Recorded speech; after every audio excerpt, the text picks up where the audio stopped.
Driveline Baseball, who is a player development company based out of Kent, Washington, posted on their Twitter last week that Matt Brash is learning how to throw a cutter.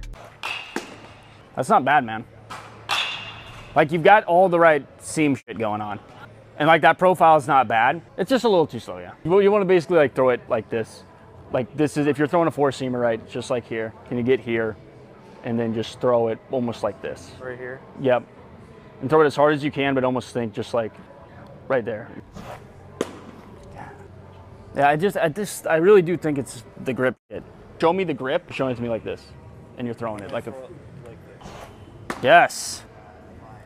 Dude, that was it. Like, you may not have as much sweep as you want, but, like, that was it. That was literally it. Yes.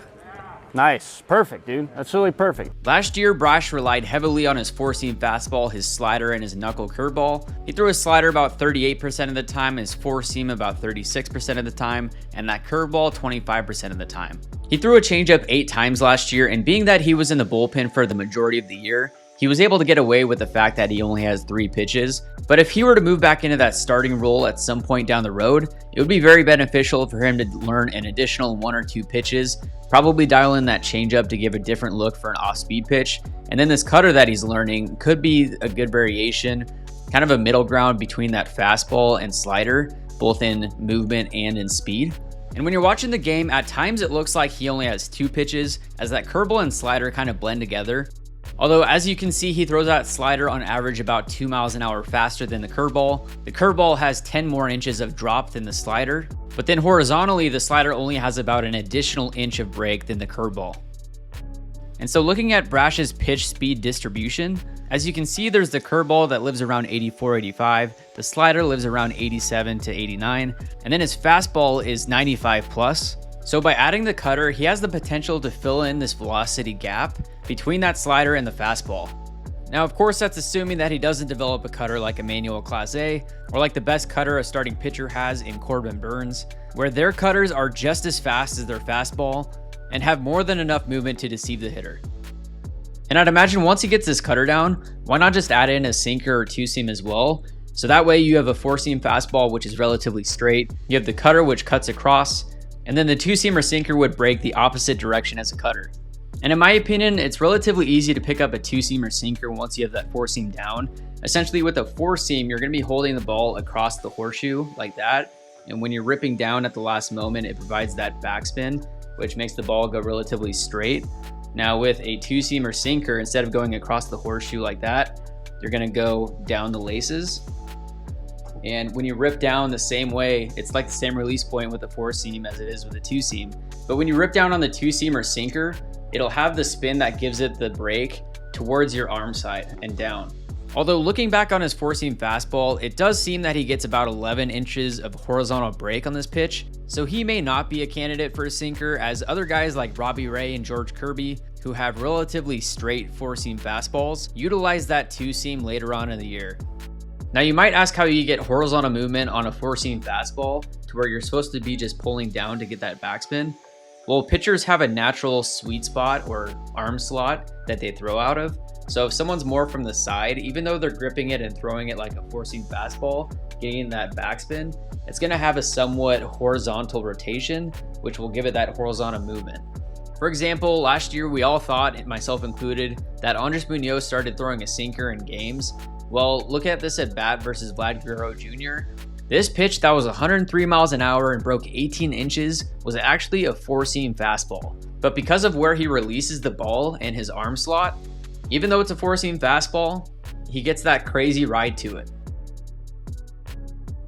Now getting back to Matt Brash, and with Jerry Dipoto's comments a few weeks back in which he talked about Matt Brash and how he's going to be stretched out during spring training, that opportunity to move back into the starting rotation might be here sooner rather than later. Your comments that filtered out about Matt Brash coming in as a starting pitcher next year with the possibility of him going back to the bullpen at some point. What kind of flexibility does Matt give you, whether it's in the trade market, et cetera, this offseason or heading into next year? You know, we've not really, to this point, Matt, he's in pitched his 25-year-old season. I think he was awesome last year once we shifted him to the bullpen. Based on our present personnel, I think it's highly likely that he starts the season again in the bullpen.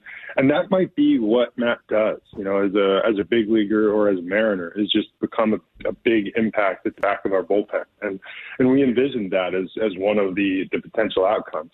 But at 25, we don't want to write it off that that's the only outcome. So, you know, there's really no harm in stretching out, being prepared to stretch out in spring training. And it's a lot easier to back up than it is to stretch out in terms of innings development.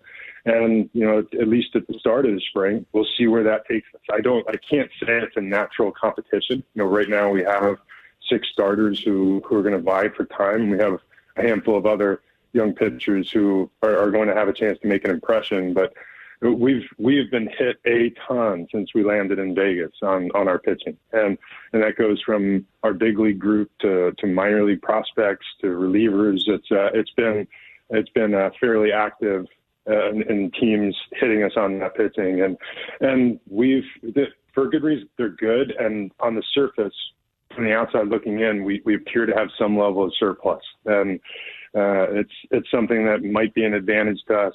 As you heard Dipoto say, Matt Brash will be stretched out during spring training, as it's easier to go from a starting workload into a relief role versus the opposite. And he did also mention that there's currently 6 starters on the roster that are going to be fighting for a starting pitching role.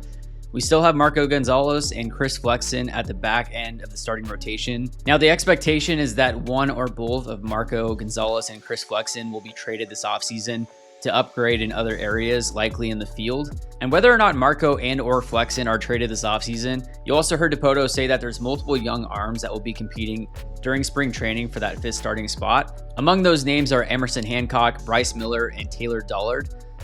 So there will be some healthy competition during spring training for that 5th spot, and we'll see which names are moved this offseason. Thank you for watching, and make sure to subscribe to the channel to stay up to date on all Mariners news. And I'll put a link right here directing you to the player profile series, as well as another video that you might be interested in. All right, guys, goodbye, Zondy. Don't forget it. Stop it.